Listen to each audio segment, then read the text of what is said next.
लोग अक्सर बात करते रहते हैं ना कि भाई लव मैरिज करनी चाहिए, अरेंज्ड मैरिज करनी चाहिए। अगर मुझसे क्वेश्चन पूछा जाता है तो मेरा एक ही जवाब होता है कि लव मैरिज करनी चाहिए, क्योंकि अरेंज्ड मैरिज में ना ऑब्वियसली आप एक इंसान को जान रहे होते हो या जानने वाले होते हो, लेकिन लव मैरिज में आप जान चुके होते हो। आपको पता होता है कि उसकी पसंद क्या है, उसकी नापसंद क्या है। जब वो गुस्सा होता है तो उसका बिहेवियर कैसा होता है, जब वो खुश होता है तो उसका बिहेवियर कैसा होता है, और उसका जो बिहेवियर है दोनों ही एस्पेक्ट में वो आपको अच्छा लगता है या नहीं लगता। आपको उस इंसान के साथ रहना अच्छा लगता है या नहीं लगता। एक एक तुक्का मारना या एक जुआ खेलना कि हाँ चलो किसी भी इंसान को पकड़ के ले आए, चलो शादी कर लो, चल गए तो ठीक है, नहीं चला तो चला ही लेंगे, यही होते नहीं बड़ों वालों की सोच की चल ही जाता है, घसीट ही लेते हैं। भाई जिंदगी है ये, यहाँ घसीटना पीटना नहीं होता। तो लव मैरिज काफ़ी अच्छी होती है, लेकिन प्रॉब्लम यह है कि लव मैरिज में भी हम कई बार गच्चा खा जाते हैं। हमें लगता तो है कि इंसान हमारे लिए सही है, लेकिन एक्चुअल में वो इंसान हमारे लिए सही होता नहीं है। और उसके बाद जो वहाँ पर प्रॉब्लम्स क्रिएट होती हैं उसका तो कोई इलाज है ही नहीं। मैं आपको क्या बताऊँ, बहुत सारे मेरे पास ऐसे क्वेश्चंस आते हैं। लोग सुसाइड करने की बात करते हैं, मैं सुसाइड कर लूंगा या कर लूंगी, मैं क्या करूं, ये इंसान वैसा रहा ही नहीं जैसा था। और प्रॉब्लम हो जाती है कि यहाँ पर कोई हमें मेंटल सपोर्ट देने के लिए नहीं होता, क्योंकि पेरेंट्स के खिलाफ हमने जाके एक्शन लिया हुआ होता है, फ्रेंड्स के खिलाफ जाकर हमने एक्शन लिया हुआ होता है, तो कोई हमारे साथ नहीं होता, हम अकेले पड़ जाते हैं। और वो भी तब जब सामने वाला और उसकी फैमिली एक तरफ हो जाए और हम अकेले पड़ जाएं, बहुत बुरा वाला हाल हो जाता है। तो इस चीज़ से कैसे बचा जाता है और कौन कौन सी ऐसी चीज़ें होती हैं जो कि अगर आपको दिख रही हैं तो आपको भूल कर भी लव मैरिज नहीं करनी चाहिए, हाथ जुड़वा लेना, वो कौन कौन सी चीज़ें हैं आइए जानते हैं। सबसे पहली चीज़ तो आप ये ध्यान दीजिए कि कहीं वो इंसान आपके साथ रहकर ऐसा तो नहीं दिखाता कि वो आप पे बहुत बड़ा एहसान कर रहा है। कहीं ऐसा तो नहीं है कि वो इंसान आपको ऐसा दिखाता हो कि अगर वो आपके साथ रिलेशनशिप में है तो पता नहीं कितना बड़ा काम कर रहा है वो आपके ऊपर। कहीं वो ऐसा तो नहीं दिखाता कि वो आपसे बहुत बड़ा है, किसी भी चीज में बहुत बड़ा है। और इसको जानने के लिए आपको ये पता करना होगा कि कारण क्या है आप दोनों के रिलेशनशिप का, कारण क्या है, आप एक दूसरे से क्यों प्यार कर रहे हैं। प्यार कभी भी बेवजह नहीं होता, हमेशा याद रखना, क्योंकि जो प्यार हम लोग कर रहे हैं उसके पीछे एक वजह होती है। और जिस प्यार की हम बातें करते हैं वो प्यार हम कभी कर ही नहीं पाएंगे। तो प्यार के पीछे एक वजह होती है, वो वजह होती है कि सामने वाली जो लड़की है वो बहुत खूबसूरत है, उसका फिगर बहुत अच्छा है, वो बहुत ज़्यादा गोरी है, वो बहुत क्यूट है, बहुत हॉट है, बहुत गॉर्जियस है, दिखने में बहुत अच्छी है। बेसिकली लड़की के लिए हो सकता है कि जो सामने वाला इंसान है वो बहुत ही ज़्यादा सेटल्ड है, वो बहुत ज़्यादा अच्छा अर्न कर रहा है, उसके पास पैसे बहुत हैं, अगर मैं उसके साथ रहूंगी तो मैं उसके साथ एंजॉय कर पाऊंगी अपनी लाइफ को, इसलिए वो आपको पसंद कर रही है। एक कारण तो होता ही होता है, लेकिन जो कारण होता है ना वो एक बैलेंस्ड वे में होनी चाहिए। कैसे कि सपोज करो कि वो लड़की आपको इसलिए पसंद कर रही है क्योंकि अब ये लड़का लड़की दोनों के लिए देख लेना, ठीक है, अब मैं दोनों के लिए बना रहा हूँ वीडियो। सपोज करते हैं कि आप एक लड़के हैं और वो लड़की आपको इसलिए पसंद कर रही है क्योंकि आप एक अच्छे पैसे वाले लड़के हैं, आप सेटल्ड हैं, अच्छा खासा कमा रहे हैं। और दूसरी ओर आप उसको इसलिए पसंद करें क्योंकि वो खूबसूरत है।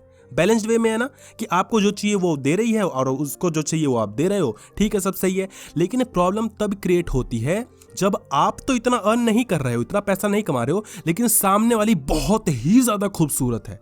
तो वहां पर क्या होगा, सामने वाले इंसान की जो वैल्यू है वो आपसे बहुत ज्यादा हाई हो जाएगी और वहां पर वो आप पे एक एहसान डालने लगेगा। और एहसान कैसे डालता है, कोई बोलता नहीं है, लेकिन वो करके दिखाता है। कैसे? आप दोनों की लड़ाई हो गई, गलती सामने वाले की है, ऑब्वियसली गलती सामने वाले की है, लेकिन वो आपको नहीं मनाएगा। मनाएगा कौन? आप मनाएंगे। 4-5 दिन तक बात नहीं होगी, उसको घंटा फर्क नहीं पड़ता। आप ये सोचते रह जाएंगे कि अब वो इंसान आएगा मनाएगा, वो खुद बात करेगा, लेकिन वो इंसान बात नहीं करता। जब गलती आपकी होती है तब तो आप मनाते ही हो, लेकिन जब सामने वाले की गलती होती है तो भी आपको ही अगर मनाना पड़े तो याद रखना आप एक बहुत गलत रिलेशनशिप में हैं। लव मैरिज की बात तो छोड़ दीजिए, आपको लव भी नहीं करना चाहिए ऐसे इंसान के साथ। ऐसा इंसान जो आपको लताड़ के रखता है, जो आपको कुत्तों की तरह ट्रीट करता है। आजकल लोग ऐसे कुत्तों को बहुत अच्छी तरीके से रखते हैं, बात बिल्कुल प्रैक्टिकली मत ले जाना। कहने का मतलब है कि वो आपको जानवर बना के रखता है। जब मन आए तब ब्लॉक कर देता है, जब मन आए अपना गुस्सा किसी का भी आप पे निकाल कर रख देता है, आपको बिल्कुल लताड़ के रखता है। अपना गुस्सा आप पे निकालेगा, अपनी हर एक भड़ास आप पे निकालेगा। जब खुश होगा तो खुश होके बात करेगा, गुस्सा होगा तो पूरा गुस्सा निकालेगा। मतलब वो बस आपको एक मोहरा बना के रखता है, एक नौकर सा बना के रखता है। जैसा वो चाहता है वैसा वो आपके साथ करता रहता है, और आप वो करते भी हैं जैसा वो चाह रहा है, क्योंकि आप कहीं ना कहीं ये फील करते हैं कि वो इंसान आपसे बहुत बड़ा है। और ऐसा तब होता है, अक्सर मेरे साथ बहुत बार हुआ है, जब भी मैं किसी एक ऐसे रिलेशनशिप में रहा जहां पर वो लड़की बहुत खूबसूरत थी, तो कहीं ना कहीं एक मेंटल प्रेशर आ ही जाता है, एक खोने का डर आ ही जाता है कि यार ये लड़की तो बहुत ज्यादा ब्यूटीफुल है, कहीं चली ना जाए। तो हम उसकी हर बात मानने लग जाते हैं। वो हमें ब्लॉक करती है तो भी हम मान जाते हैं यार प्लीज अनब्लॉक कर दे। जब वो हमें गाली दे रही होती है, हमें हमारे ऊपर चढ़ रही होती है, तो भी हम बोलते हैं यार सॉरी ना बेबी, सॉरी सॉरी, क्योंकि वो ब्यूटीफुल है इसलिए हमें ये सारी चीजें करनी पड़े। लेकिन अगर वो बंदी उतनी ब्यूटीफुल ना होती तो मैं उसकी एक बात ना सुनता, सच बता रहा हूं। और ऐसा होता है, ये प्रैक्टिकल चीजें हैं। तो आपको पता करना पड़ेगा कि आप दोनों के बीच में जो रिश्ता है उस रिश्ते की वजह क्या है। जब आप वजह नहीं जान पाएंगे तब तक आप कभी रिश्ता निभा नहीं पाएंगे। और हमेशा याद रखना कि जब रिश्ते में एहसान दिखाया जाए ना, एहसान जताया जाए, तो रिश्ता कभी ज्यादा नहीं टिक सकता। अभी हनीमून पीरियड चल रहा है, अभी बस आपको लग रहा है, आप एक ख्वाब में हो ना कि आगे चल के ऐसा होगा, ये होगा, वो होगा, लेकिन ऐसा नहीं होता। चीजें जब नॉर्मल होंगी तो आपको ये चीजें खाने लगेंगी। सामने वाले का आप पे चढ़ना, सामने वाले का ब्लॉक कर देना, आपसे बात ना करना, नाराज हो जाना छोटी छोटी बात पर, आपको ना समझ पाना, आप बस हताश हो जाओगे, निराश हो जाओगे, रोते रह जाओगे और आपको समझने वाला कोई नहीं होगा। आपको अभी लग रहा है कि इंसान समझ लेगा, ऐसा हो जाएगा और हो रहा है में बहुत डिफरेंस होता है। और ये डिफरेंस आपको एक दिन जरूर पता लगेगा, लेकिन ये बात समझ लेंगे तो शायद आप बच जाए। दूसरी चीज जो कि आपको हमेशा याद रखनी चाहिए कि पेरेंट्स का इंटरफेरेंस जरूर आपको देखने को मिलेगा।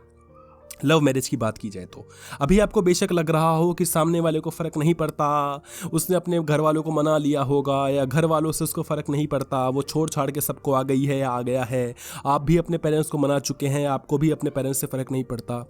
यकीन मानो आने वाले टाइम में इंटरफेरेंस होगा ही होगा। सिर्फ दो लोगों से शादी नहीं होती, दो परिवार भी शादी करते हैं आपस में एक दूसरे से। बहुत बड़ी बात है लेकिन ये सच है। सिर्फ दो लोग को ही शादी नहीं करनी चाहिए। आप अगर एक लड़की हैं और आप एक लड़के से शादी कर रही हैं तो क्या ऐसे ही शादी करके बस उसको ही देखना है? आपको देखना पड़ेगा उसका पूरा बैकग्राउंड क्या है, आपको देखना पड़ेगा कि उसका परिवार कैसा है, क्योंकि आप उसके परिवार में जा रही हैं। क्या उसके पापा वैसे हैं जैसा? हाँ ठीक है, हमें उसमें इतनी प्रायोरिटी नहीं देनी है, लेकिन एक इतना तो हो कि हाँ चीजें नॉर्मल रहें। ऐसा तो ना हो कि वो अभी तो ये दिखा रहा है कि उसको बिल्कुल फर्क नहीं पड़ता अपने पेरेंट्स से, लेकिन जब आप उसके घर में जाएं तो बिल्कुल अपने पेरेंट्स का ही होके रह जाए। वो हर एक बात अपने परिवार वालों की माने। वो इंडिपेंडेंट है ही नहीं, उसके खुद का कोई वजूद है ही नहीं। ऐसे इंसान के साथ रहकर भी आप क्या करेंगे? इसलिए पेरेंट्स ही रहते हैं, उनको सर पे नहीं चढ़ाया जाता। मुझसे ज्यादा रिस्पेक्ट करने वाला मुझे नहीं लगता कोई होगा। तो आप प्लीज ये तो बिल्कुल ना कहें कि तुझे नहीं पता, माँ बाप होता है, सब सही है, लेकिन जब रिश्ते की बात आती है तो वहां पर एक दूसरे को प्रायोरिटी देनी पड़ती है। समझिए इस चीज को। आपके माँ बाप जो कह रहे हैं वो उस पर आप ये चीज नहीं थोप सकते सामने वाले इंसान पे। आप उसकी शादी करके लाए हैं भाई, उसको लेकर आए हो आप अपने घर पे, तो आपकी एक जिम्मेदारी है, उसको निभाओ। और मैं ये भी नहीं कहता कि आप माँ बाप को भी ठुकरा दो, और यही तो बैलेंस करने वाली चीज है, यही तो जिम्मेदारी होती है। अगर आप यही नहीं कर सकते तो आपको शादी नहीं करनी चाहिए। इससे आप खुद की जिंदगी बर्बाद करेंगे, अपने माँ बाप की जिंदगी बर्बाद करेंगे, और जो तीसरी लड़की जो आप ब्याह कर ला रहे हैं उसकी तो जिंदगी आप खत्म कर ही देंगे, ये आप लगा के चलिए। बात यहाँ पर दहेज की भी आती है, लोग दहेज की भी बातें करते हैं। लव मैरिज में भी दहेज होती है, सही बता रहा हूँ। लोग बोलते हैं कि हाँ इतना चाहिए तो ही हम शादी करेंगे, उतना चाहिए तो। जो अभी से ही अपनी औकात दिखा रहा है तो आप क्या करेंगे? जो अभी से ही अपने पेरेंट्स को नहीं मना पा रहा तो अब उससे क्या शादी करेंगे? बात ये नहीं है कि वो अपने पेरेंट्स को मना रहा है, नहीं मना रहा। बात ये है कि एक मुश्किल आई है आपके रिश्ते में और वो मुश्किल नहीं निकल पा रही। अरे वो कौन सा प्यार है जहां पर आप एक अपने पेरेंट्स को नहीं मना पा रहे हो? कहने वाली बात होती है कि मेरे घर वाले नहीं मान रहे। जब सेक्स करना था, जब किस करनी थी, जब घूमना था, जब फिरना था, जब बहुत मजे लेने थे, तब तो आपको अपने पेरेंट्स की याद नहीं आई, तब तो आपने अपने पेरेंट्स से नहीं पूछा। लेकिन क्योंकि शादी करनी है आपको अपने पेरेंट्स की याद आ रही है और आप बोल रहे कि वो नहीं मान रहे। हर एक पेरेंट मान जाता है, हर माँ बाप मान जाते हैं। मनाने वाला होना चाहिए, और मनाने वाला तब मनाएगा जब उसके पास एक ठोस वजूद, एक ठोस कारण होगा मनाने का। जब उसको प्यार की ताकत समझ में आएगी, जब उसको अपने रिश्ते पे भरोसा होगा तो वो बिल्कुल मनाएगा। और कोई माँ बाप नहीं रोकते। यकीन मानो, मुझे नहीं लगता कि आज कोई ऐसे माँ बाप बचे भी होंगे जो बोले कि नहीं, हमें उनका लड़का या उनकी लड़की जहाँ खुश है वो कर ही देते हैं शादी, चाहे कोई सी जात हो, कोई सा भी रिलीजन हो, कुछ भी हो। कहने वाली बात अलग है, घर से निकाल देंगे, ये कर देंगे, वो कर देंगे। 100 में से 99 ऐसे पेरेंट्स हैं जो ये चीज़ें नहीं कर सकते। तो जब प्यार किसी को होता है तो मना लेता है, और जब आप अपने पेरेंट्स को ही नहीं मना पा रहे हैं तो कल को आप क्या करेंगे? कल को कोई और भी दुविधा होगी, आप बोल देंगे कि यार ये चीज़ नहीं हो पा रही है तो चलो हम अलग हो जाते हैं। ऐसे थोड़ी रिश्ता चलता है।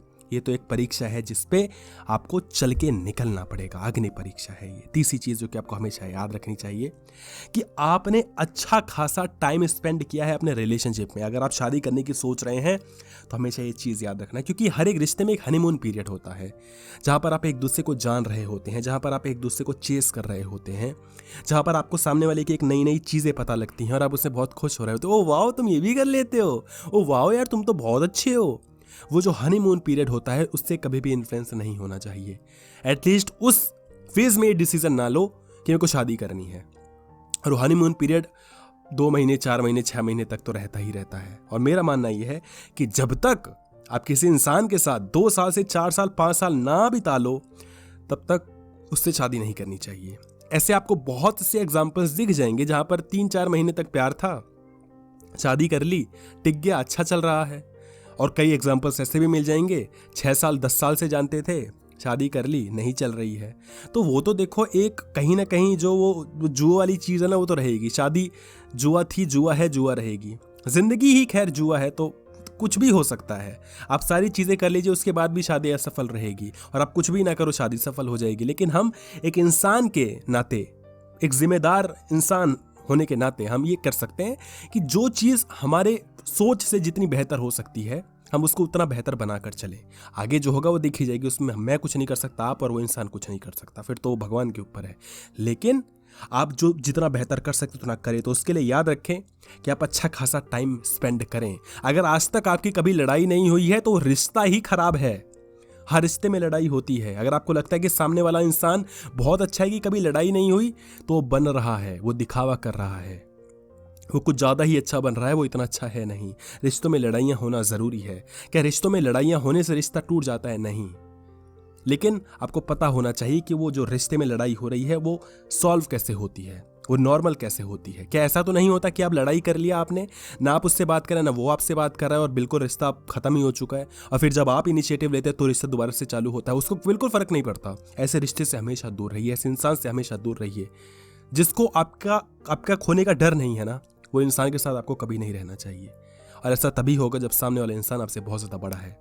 बड़ा एज इन सामने वाला इंसान आपसे बहुत ज़्यादा लुक्स में अच्छा है, पैसे में अच्छा है, या किसी भी चीज़ में अच्छा है, तो आप हमेशा लताड़े जाएंगे, आप हमेशा एक नौकर की तरह ट्रीट किए जाएंगे। ये लिख कर ले लीजिए। शादी हमेशा बैलेंस्ड वे में होनी चाहिए। जब आपको लगे कि हाँ वो इंसान मेरे जैसा है, और जब सामने वाले को लगे कि आप उसके जैसे हो, तभी।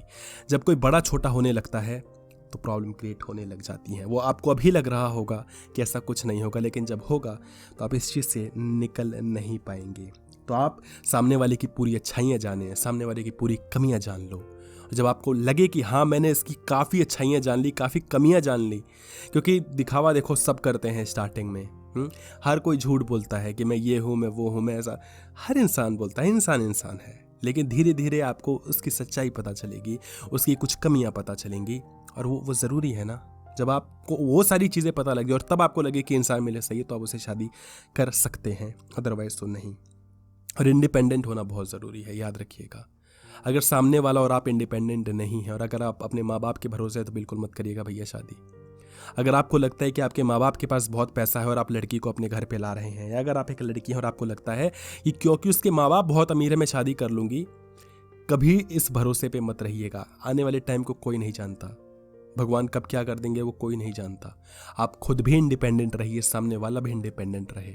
जब तक आप एक ऐसे फेज में ना आ जाएं, स्टेट पे ना आ जाएं, जहाँ पर सामने वाला इंसान जब घर पे बैठ जाए तो भी आप इतने योग्य हो कि वो जो शादी है वो चला सकें, या वो जो रिश्ता है वो चला सके, वो जो घर है वो जो चला सकें, तब तक आप शादी मत करिएगा। आप अकेले इतने काफ़ी होने चाहिए कि आप पूरा घर चला देंगे, इतनी आपकी अर्निंग्स होनी चाहिए। या जब आप घर पे बैठ जाए तो सामने वाले की अर्निंग्स इतनी होनी चाहिए कि वो पूरा घर चल जाए, तब शादी करिएगा। वो बहुत ज़रूरी है, इंडिपेंडेंट होना बहुत ज़रूरी है। मैं ये नहीं कहता कि आप लाखों में कमाओ, करोड़ों में कमाओ, अरबों में कमाओ, भाई आप 5,000 में कमाओ, मुझे कोई इशू नहीं है। लेकिन अगर आप उसमें खुश हो तो उसमें कर लो शादी। लेकिन वो आपको पता होना चाहिए कि आप दोनों इंडिपेंडेंट हैं या नहीं हैं, आप दोनों ने अपनी पूरी एजुकेशन ले ली या नहीं ले ली। सामने वाला कहता रहेगा आ जाओ हम करवा देंगे, हम करवाएंगे पढ़ाई, कोई नहीं करवाता, जो करवाते हैं वो वही जानते हैं। इन चीज़ों से थोड़ा दूर रहिए। और एट लास्ट मैं यही कहूँगा, अंडरस्टैंडिंग का होना बहुत ज़रूरी है। बिना कॉम्प्रोमाइज़ के कोई रिश्ता नहीं चलता। हर रिश्ते में कमियां होती हैं, लेकिन उस कमियों से निकलने आना चाहिए, बस तभी वो रिश्ता चल जाता है। कोई रिश्ता परफेक्ट नहीं होता। दूर से देख के आपको लगेगा कि देखो ये कितने अच्छे से रह रहे हैं, ये तो परफेक्ट हैं, परफेक्ट कपल हैं, #परफेक्ट कपल गोल्स। बस देखने में जो लगता है वैसा होता नहीं है। बहुत दुविधाएं आती हैं, बहुत मुसीबतें आती हैं, लेकिन उससे निकल कर जब आप आगे चलते हैं तो आपको लगता है कि हाँ ये रिश्ता है जो कि मज़ेदार है। जब आप मुश्किलें नहीं झेल पाएंगे तो कोई मतलब नहीं है रिश्ता आगे बढ़ाने का, छोड़ दीजिए। शादी तो बिल्कुल मत कीजिएगा, सच बता रहा हूँ। तो ये सारी चीज़ें हैं जो कि आपको पूछनी चाहिए खुद से कि क्या आप हैं उस लायक कि आप शादी कर लें, और क्या वो इंसान है उस लायक कि आप उससे शादी कर लें। ये वीडियो ज़रूर शेयर करिएगा अपने सभी दोस्तों में, व्हाट्सएप ग्रुप पे, ताकि सबको पता लग पाए कि शादी ऐसे नहीं होती। सिर्फ किसी के लुक्स देख के, पैसे देख के शादी नहीं होती। बहुत तमाम चीज़ें होती हैं जो देखनी पड़ती हैं। वीडियो देखने के लिए आपका बहुत बहुत धन्यवाद।